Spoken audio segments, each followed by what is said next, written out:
ETV news కు స్వాగతం. ముఖ్యాంశాలు. రేపు తెలంగాణ మంత్రివర్గ సమావేశం. కాళేశ్వరం బ్యారేజ్లపై జస్టిస్ ఘోష్ కమిటీ నివేదికపై చర్చ. తదుపరి కార్యాచరణ ఖరారు చేసే అవకాశం. గోదావరి జలాల్లో తెలంగాణ వాటాను పూర్తిగా వాడుకుంటామన్న ఉత్తమ్. బనకచెర్ల ప్రాజెక్టుపై నారా లోకేష్ వ్యాఖ్యల పట్ల తీవ్ర అభ్యంతరం. బీఆర్ఎస్ పెద్దలే తనపై అనుచిత వ్యాఖ్యల్ని ప్రోత్సహించారన్న కవిత. కేసీఆర్ వ్యతిరేకుల విమర్శలనే వల్లెవేస్తున్నారని జగదీష్ రెడ్డి ఆరోపణలు. బాపట్ల జిల్లా బల్లికురవ సమీపంలోని క్వారీలో ఘోర ప్రమాదం.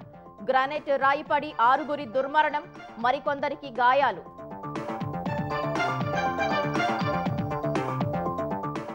కాకినాడ జిల్లా సామర్లకోటలో దారుణం. తల్లి 2 కుమార్తెల దారుణ హత్య. అన్ని కోణాల్లో దర్యాప్తు చేస్తున్నట్లు పోలీసుల వెల్లడి. రాష్ట్రపతి ద్రౌపది ముర్ముతో ప్రధాని మోదీ భేటీ. కీలక అంశాలపై చర్చ. రేపు లోక్సభ ముందుకు క్రీడా బిల్ తీసుకురానున్న కేంద్రం. గంగా యమునా నదుల్లో భారీగా పెరుగుతున్న నీటి మట్టం. ప్రయాగ్రాజ్ను ముంచెత్తిన వరద. ఇళ్లలోకి నీరు చేరి ప్రజల అవస్థలు.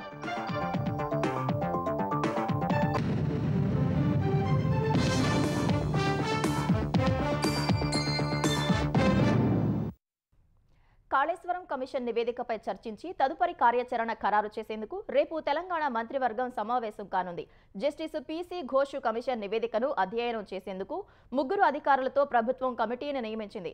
కాళేశ్వరం కమిషన్ నివేదికను అధికారుల కమిటీ అధ్యయనం చేసి ముఖ్యమైన అంశాలతో సంక్షిప్త సారాంశాన్ని తయారు చేసి కేబినెట్కు సమర్పించనుంది. కేబినెట్ సమావేశం ఈ నెల 2వ వారంలో జరగాల్సి ఉన్నప్పటికీ కమిషన్ నివేదికపై చర్చించేందుకు రేపే సమావేశం కావాలని సీఎం రేవంత్ రెడ్డి నిర్ణయించారు. సాగు జలాల అంశంపై ప్రభుత్వం ఎక్కడా రాజీ పడటం లేదని తెలంగాణ నీటిపారుదల శాఖ మంత్రి ఉత్తమ్ కుమార్ రెడ్డి స్పష్టం చేశారు. గోదావరిలో 968 టీఎంసీల నీటి వాటా వినియోగించుకునేలా ప్రాజెక్టుల నిర్మాణం చేపడతామని తెలిపారు. బనకచెర్ల అంశంపై ఏపీ మంత్రి లోకేష్ చేసిన వ్యాఖ్యలను తప్పుబట్టిన ఉత్తమ్, రాష్ట్ర ప్రభుత్వ పోరాటం వల్లే జీఆర్ఎంబీ, పోలవరం అథారిటీ, సిడబ్ల్యూసీలు బనకచెర్లను వ్యతిరేకించాయని చెప్పారు.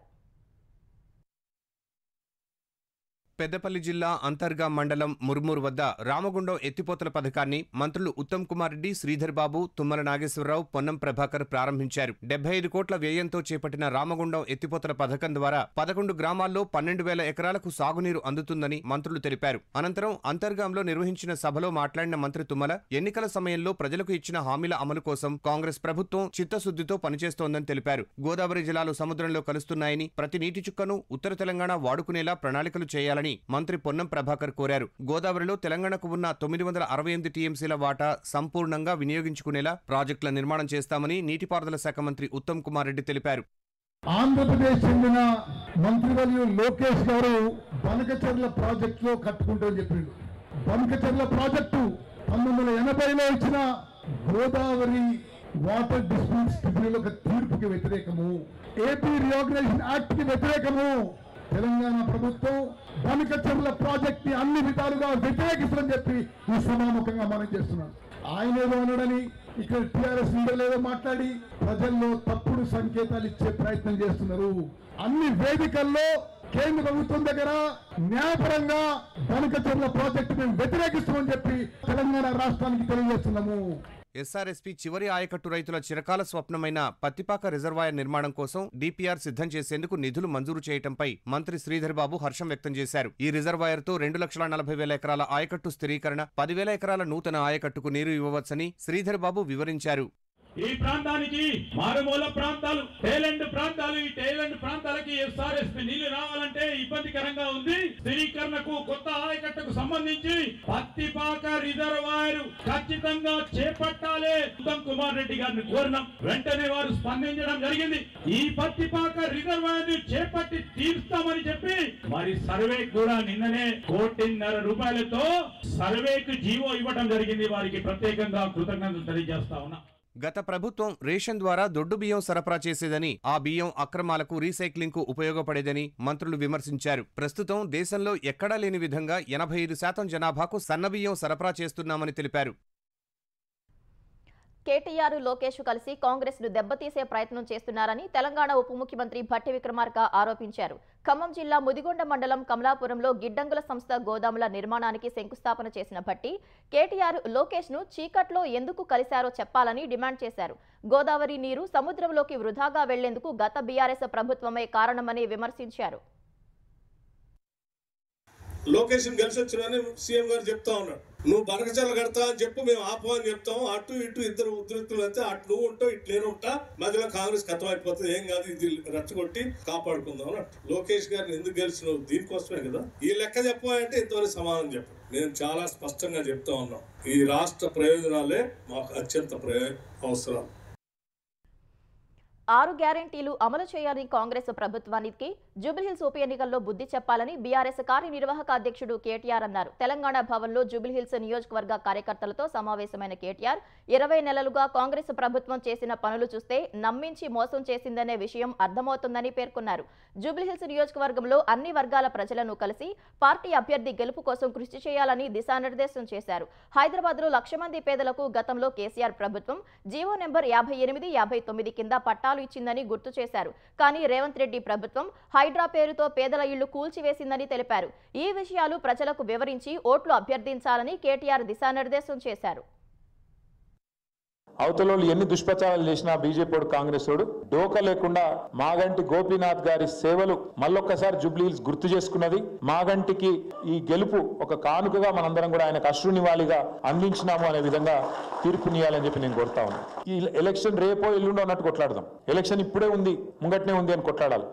ఎక్కడ పోగొట్టుకున్నదాన్ని అక్కడే దేవులాడుకోవాలని చెప్తారు పెద్దోళ్ళు. మనం ఇవాళ తెలంగాణలో అధికారం కోల్పోయినాం. హైదరాబాద్ లో కాదు, తెలంగాణలో 1.8% తేడాతో మనకు అధికారం పోయింది. మళ్ళా తిరిగి కేసీఆర్ గారు ముఖ్యమంత్రి కావాలి, మళ్ళా గులాబీ జెండా ఎగరాలి అంటే ఎవరి చేతుల్లోనే లేదు, మన చేతుల్లోనే ఉంది. అందుకే దయచేసి అందరం సీరియస్ గా తీసుకొని గట్టిగా కొట్లాడదాం. బాపట్ల జిల్లా బల్లికురవ సమీపంలో ఓ గ్రానైట్ క్వారీ 6గురిని పొట్టన పెట్టుకుంది. పైనుంచి రాయిపడి కార్మికుల జీవితాలు నలిగిపోయాయి. ఈ ప్రమాదంలో గాయపడిన కార్మికులు నరసరావుపేట ప్రభుత్వాసుపత్రిలో చికిత్స పొందుతున్నారు. ఈ ఘటనపై విచారం వ్యక్తం చేసిన సీఎం చంద్రబాబు క్షతగాత్రులకు మెరుగైన వైద్యం అందించాలని అధికారులకు సూచించారు.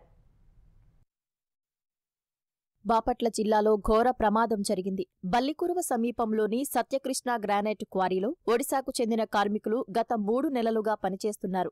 ఈ ఉదయం క్వారీలో పనికి వెళ్లిన వారు మధ్యాహ్నం భోజనం తర్వాత పేలుళ్ల కోసం జిలెటిన్ స్టిక్స్ ఏర్పాటు చేస్తుండగా ప్రమాదవశాత్తు పైనుంచి గ్రానైట్ రాయి కార్మికులపై పడింది. ఆ సమయంలో అక్కడ 16 మంది కార్మికులు పనిచేస్తున్నారు. రాయి పడటంతో 4 అక్కడికక్కడే చనిపోయారు. ఈ ఘటనలో గాయపడిన కార్మికులను నరసరావుపేట ప్రభుత్వాసుపత్రికి తరలించారు. చికిత్స పొందుతూ 2 ప్రాణాలు కోల్పోయారు.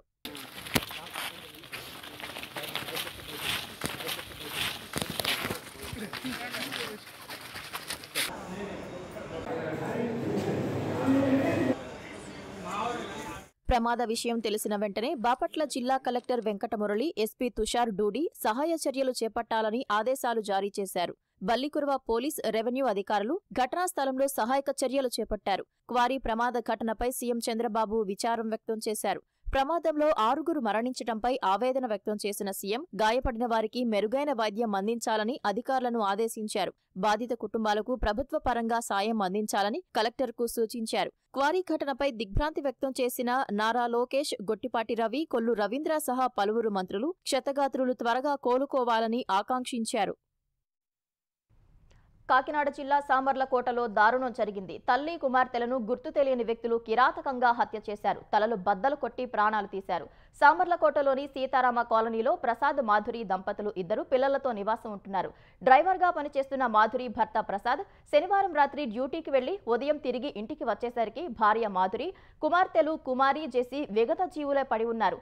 రక్తపు మడుగులో భార్య, పిల్లలను చూసి కన్నీరు మున్నీరుగా విలపించిన ప్రసాద్ వెంటనే పోలీసులకు ఫిర్యాదు చేశారు. పోలీసులు ఘటనాస్థలికి చేరుకుని హత్యకు గల కారణాలపై విచారణ చేపట్టారు. ఘటనా స్థలాన్ని కాకినాడ జిల్లా ఎస్పీ బిందు మాధవ్ పరిశీలించారు. కుటుంబ సభ్యులు ఎవరిపైనా అనుమానం వ్యక్తం చేయలేదని తెలిపారు. అన్ని కోణాల్లో విచారణ చేస్తున్నామన్నారు. భర్త ప్రసాద్ను సామర్లకోట స్టేషన్కు తీసుకెళ్లి ప్రశ్నించారు. వైసీపీ నేత కొడాలి నానిపై మరో కేసు నమోదైంది. సీఎం చంద్రబాబు ఆయన కుటుంబ సభ్యులను కించపరిచేలా సోషల్ మీడియాలో పోస్టులు పెట్టారని కొడాలి నానిపై అంజనా ప్రియ అనే మహిళ ఫిర్యాదు చేశారు. 2024లో విశాఖ 3వ పట్టణ పోలీస్ స్టేషన్లో ఆమె ఫిర్యాదు చేశారు. ఈ మేరకు నానిపై పోలీసులు బిఎన్ఎస్ ఐటీ యాక్ట్ కింద కేసు నమోదు చేశారు. గుడివాడలోని కొడాలి నాని ఇంటికి వెళ్లి 41A కింద నోటీసులు ఇచ్చారు. వైసీపీ చిల్లర రాజకీయాలు చూస్తే రాజకీయాల్లో ఉన్న తనకు చాలా బాధగా ఉందని మంత్రి పార్థసారథి అన్నారు. హుందాగా రాజకీయాలు చేయాలి కానీ విధ్వంసకర రాజకీయాలు చేయకూడదని హితవు పలికారు. సీఎం చంద్రబాబుపై నోరు పారేసుకుంటూ జగన్ రాక్షసానందం పొందుతున్నారని ఆగ్రహం వ్యక్తం చేశారు. వైసీపీ నేతలపై చట్టపరంగా చర్యలు ఉంటాయి తప్ప ప్రభుత్వ కక్ష సాధింపులు ఉండవని మంత్రి తేల్చి చెప్పారు.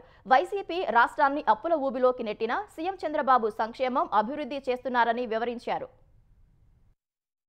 5 సంవత్సరాలు ముఖ్యమంత్రిగా చేసిన వ్యక్తి 4 సార్లు ముఖ్యమంత్రిగా చేస్తున్న ముఖ్యమంత్రి గారి గురించి మాట్లాడిన మాటలు చూస్తా ఉంటే ఆయనలో ఉన్న అభద్రతా భావం ఏమిటో కూడా అర్థమవుతుందని చెప్పేసి నేను ఈ సందర్భంగా నేను తెలియజేస్తా ఉన్నా. నేను ఈ 3-4 దశాబ్దాల్లో 2 దశాబ్దాలు చంద్రబాబు నాయుడు గారు ముఖ్యమంత్రిగా ఉన్నారు. ఈ రోజు కూడా ఆయన కక్షపూరిత రాజకీయాన్ని ఎప్పుడు కూడా చేయలేదని చెప్పేసి మనం చేస్తాను. ఈ రాష్ట్రంలో ఒక భయానక వాతావరణాన్ని సృష్టించి ఈ రాష్ట్రానికి ఎటువంటి ఆర్థిక సహకారం ఎక్కడి నుంచి లభించుకోకుండా ఉండటమే లక్ష్యంగా మీరు పనిచేస్తూ మరి ప్రజల్ని భయపెట్టి అధికారంలోకి రావటం అది అసాధ్యం అని చెప్పేసి కూడా నేను ఈ సందర్భంగా నేను తెలియజేస్తాను.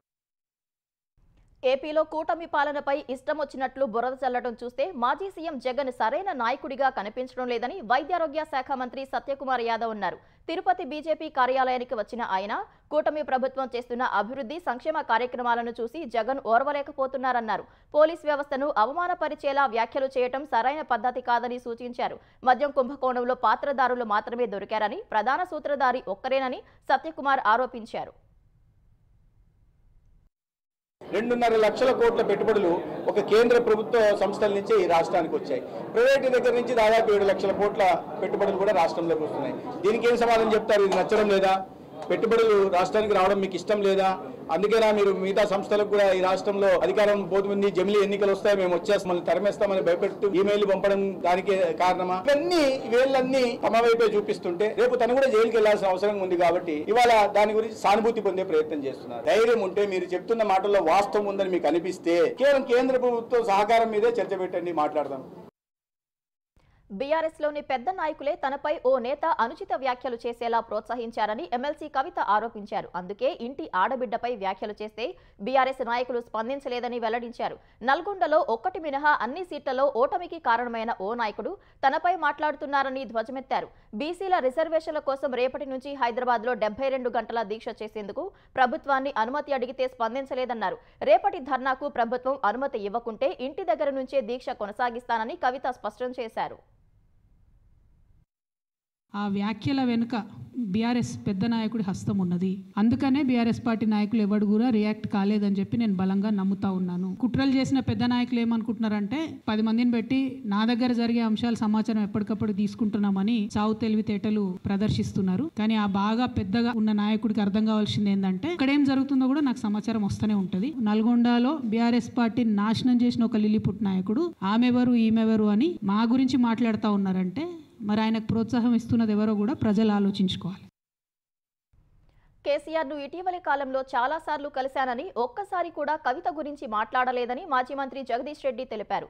అదే అంశాన్ని మీడియాకు కూడా చెప్పానని పేర్కొన్నారు. గత 25 ఏళ్లుగా నల్గొండ జిల్లాలో బీఆర్ఎస్ గెలుపునకు తానే బాధ్యుని అయితే ఇప్పుడు ఓటమికి కూడా బాధ్యత తీసుకుంటానని చెప్పారు. కవిత వెంట పార్టీ ఎందుకు ఉండటం లేదో ఆమె ఆలోచించుకోవాలని అన్నారు. కేసీఆర్ వ్యతిరేకుల మాటలే కవిత వల్లెవేస్తున్నారని జగదీష్ రెడ్డి ఆరోపించారు. ఇక వారు ఉపయోగించిన కొన్ని పదాలు ఈ మధ్యకాలంలో పదే పదే రేవంత్ రెడ్డి గారు, రాధాకృష్ణ గారు అడుగడుగునా కేసీఆర్ పైన విషయం కక్కుతున్న వాళ్ళు ఎవరైతే నా గురించి కొన్ని వ్యాఖ్యలు చేస్తున్నారో అవే వ్యాఖ్యల్ని తిరిగి వల్లవేసే ప్రయత్నం చేసినందుకు ఆమెకు నా సానుభూతిని తెలియజేస్తాను. ఎందుకు ఆ పరిస్థితి వచ్చిందనే విషయాన్ని వారే అడగాలి.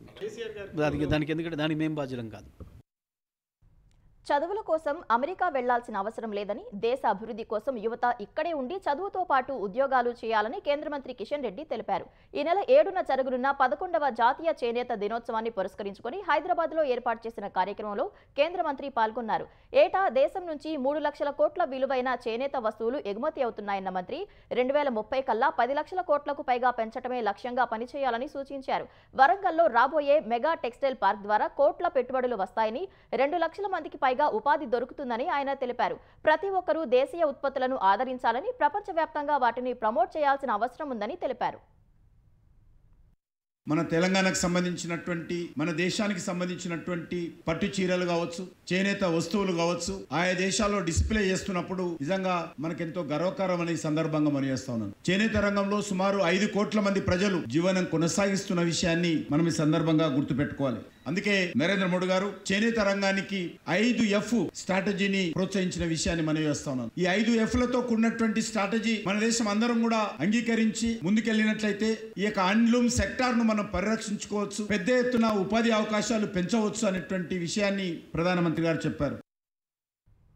రంగారెడ్డి జిల్లా చేవెళ్లలోని సెరీన్ ఆచార్జ్ ఫామ్ హౌస్ లో డ్రగ్స్ పార్టీని పోలీసులు భగ్నం చేశారు. అభిజిత్ బెనర్జీ అనే ఐటీ ఉద్యోగి తన పుట్టినరోజు సందర్భంగా సెరీన్ ఆచార్జ్ ఫామ్ హౌస్ బుక్ చేశారు. ఆ ఫామ్ హౌస్ లో శనివారం రాత్రి డ్రగ్స్, విదేశీ మద్యంతో ఐటీ ఉద్యోగులు వేడుకలు జరుపుకుంటుండగా పక్కా సమాచారంతో ఫామ్ హౌస్ లో పోలీసులు సోదాలు చేశారు.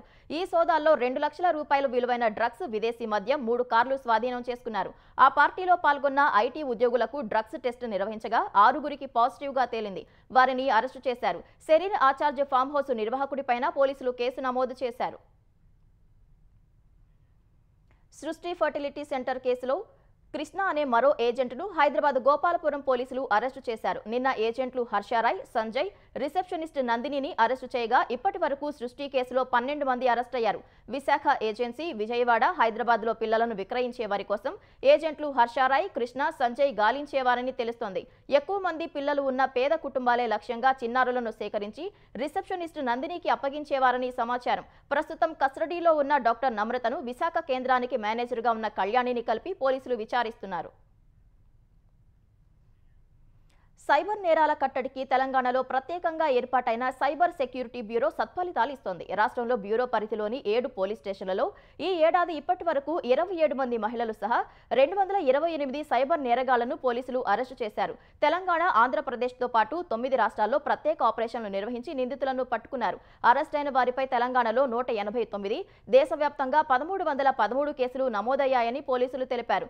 నిందితులు ఈ ఏడాదిలో దేశవ్యాప్తంగా సైబర్ నేరాలకు పాల్పడి 92 కోట్ల రూపాయలు కాజేసినట్లు చెప్పారు. అరెస్టైన నిందితుల్లో ఫేక్ కాల్ సెంటర్ నేరాలకు పాల్పడుతున్న 66 మంది, ఇన్వెస్ట్మెంట్, జాబ్ ఫ్రాడ్ కేసుల్లో 77, చైల్డ్ పోర్నోగ్రఫీలో 15, సైబర్ బానిసత్వం కేసుల్లో 18 మంది, ట్రేడింగ్ పేరుతో మోసాల్లో 13 మందిని పోలీసులు అరెస్టు చేశారు.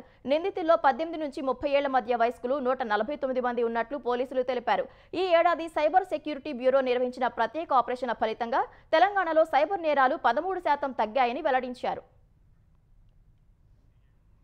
ఆంధ్రప్రదేశ్లోని 4 ట్రిపుల్ ఐటీల్లో భోజనం కాంట్రాక్టులను అక్షయ్ పాత్ర ఫౌండేషన్కు ఇవ్వాలని ప్రభుత్వం నిర్ణయించిందని ఎమ్మెల్సీ రామ్ గోపాల్ రెడ్డి చెప్పారు. భోజనంలో పురుగులు వస్తున్నాయని కడప జిల్లా ఇడుపులపాయ ట్రిపుల్ ఐటీ విద్యార్థులు శనివారం నిరసన తెలియజేయగా విద్యాశాఖ మంత్రి లోకేష్ ఆదేశాలతో రామ్ గోపాల్ రెడ్డి కళాశాల మెస్లో తనిఖీలు చేశారు. విద్యార్థులతో మాట్లాడి సమస్య తెలుసుకున్నారు. కాంట్రాక్టర్లు విచ్చలవిడిగా అవినీతి చేస్తున్నట్లు తన పరిశీలనలో తేలిందన్న ఆయన విద్యార్థులకు పాలిష్ పట్టిన రేషన్ బియ్యాన్ని వాడుతున్నారని తెలిపారు. పాలలో నీళ్లు ఎక్కువగా కలుపుతున్నట్లు గుర్తించామన్నారు. విద్యార్థులతోనూ దురుసుగా ప్రవర్తిస్తున్నారని వివరించారు. మెస్ నిర్వాహకులకు బిల్లులను నిలిపేస్తున్నట్లు తెలిపిన రామ్ గోపాల్ రెడ్డి భవిష్యత్తులో మెస్సుల్లో సమస్యలు లేకుండా చూస్తామన్నారు. తెలంగాణలోని నాగర్ కర్నూలు జిల్లా పాతాళగంగ వద్ద కృష్ణానదిలో కొట్టుకుపోతున్న ఓ వ్యక్తిని పర్యాటకులను తిప్పే బోటు సిబ్బంది రక్షించారు. హైదరాబాద్ నుంచి వెళ్లిన 4 వ్యక్తులు ఈత కోసం నదిలో దిగారు. వారిలో ఒకరు లోతుకు వెళ్లడంతో నీటి ప్రవాహ ఉధృతికి నదిలో కొట్టుకుపోయాడు. ఇది గమనించిన 3 మిత్రులు అతన్ని కాపాడాలని కేకలు వేశారు. నీళ్లలో కొట్టుకుపోతున్న వ్యక్తిని గమనించిన బోటు సిబ్బంది కాపాడి ఒడ్డుకు చేర్చారు.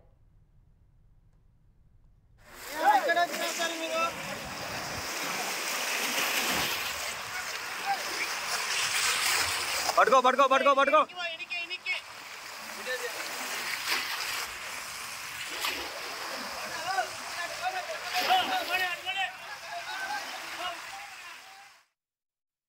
బీహార్లో ఓటర్ల జాబితా ప్రత్యేక సమగ్ర సవరణ ఎస్ఐఆర్పై పార్లమెంటులో వాయిదాల పర్వం కొనసాగుతున్న వేళ క్రీడా బిల్ ఆమోదానికి మోదీ సర్కార్ పావులు కదుపుతోంది. సోమవారం క్రీడా బిల్ ఆమోదానికి ప్రయత్నం చేయనుంది. బీసీసీఐ సహా దేశంలోని క్రీడా సమాఖ్యల్లో పూర్తి పారదర్శకత తీసుకొచ్చేందుకు ప్రతిపాదించిన బిల్లును సోమవారం లోక్సభ లిస్టింగ్లో చేర్చారు. నేషనల్ యాంటీ డోపింగ్ బిల్లును కూడా లోక్సభ ఆమోదం కోసం లిస్టింగ్ చేశారు. మణిపూర్లో రాష్ట్రపతి పాలనను మరో 6 నెలలు పొడిగించేందుకు ఉద్దేశించిన తీర్మానాన్ని సోమవారం రాజ్యసభ లిస్టింగ్లో చేర్చారు. బీహార్లో ఓటర్ల ప్రత్యేక సమగ్ర సవరణపై చర్చించాలని విపక్షాలు ముక్త కంఠంతో డిమాండ్ చేస్తున్నాయి. మరోవైపు రాష్ట్రపతి ద్రౌపది ముర్ముతో ప్రధాని నరేంద్ర మోదీ సమావేశమయ్యారు. రాష్ట్రపతి భవన్ కు వెళ్లిన ప్రధాని ముర్ముతో భేటీ అయినట్లు రాష్ట్రపతి భవన్ ఎక్స్లో పోస్టు చేసింది. అమెరికా అధ్యక్షుడు డొనాల్డ్ ట్రంప్ భారత్పై 25% సుంకాలు విధించిన తర్వాత రాష్ట్రపతితో ప్రధాని భేటీ కావడం ఇదే తొలిసారి. గంగా యమునా నదుల్లో పెరుగుతున్న నీటి మట్టం ఉత్తరప్రదేశ్ ప్రయాగ్రాజ్ పరిసర ప్రాంతాల ప్రజలకు తీవ్ర ఇక్కట్లు తెచ్చిపట్టింది. నదుల్లోకి చేరుతున్న వరద నీరు కాన్పూర్, దెహత్, ప్రయాగ్రాజ్లలో అనేక ప్రాంతాలను ముంచెత్తింది. వీధులు, కాలువలను తలపిస్తున్నాయి. ఇళ్లలోకి నీరు చేరి తీవ్ర ఇబ్బందులు పడుతున్నారు. ప్రజలు తమ వీధుల్లో పడవలు వేసుకుని ప్రయాణించాల్సిన పరిస్థితులు తలెత్తాయి. ఏటా గంగా, యమునా నదులు ఉధృతికి తమ పరిస్థితి ఇలానే ఉంటుందని స్థానికులు వాపోతున్నారు. యమునా, బెతవా నదుల వరద ఉధృతికి హమీర్పూర్ జిల్లాలో కూడా అనేక ప్రాంతాలు నేట మునిగాయి. పలు గ్రామాల ఖాళీ చేయించిన అధికారులు సురక్షిత ప్రాంతాలకు తరలించారు. ఉత్తరప్రదేశ్ మంత్రి స్వతంత్ర సింగ్ వరద ప్రభావిత ప్రాంతాల్లో ఏరియల్ సర్వే నిర్వహించారు. తర్వాత వరద బాధితులను పరామర్శించి వారికి అందుతున్న సాయంపై ఆరా తీశారు. వారణాసిలోనూ గంగా నది ఉగ్రరూపు దాల్చింది. అనేక ఘాట్లు పూర్తిగా నేట మునిగాయి.